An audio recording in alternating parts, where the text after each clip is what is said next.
Can or should you prune or trim Japanese maples, especially if branches are touching the house?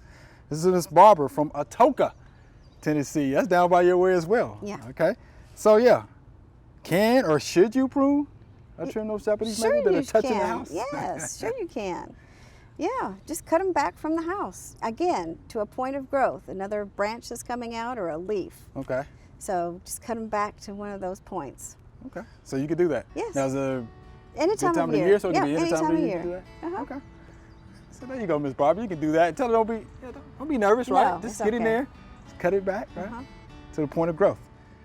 Thanks for watching the video. We hope you enjoyed. To subscribe, click below.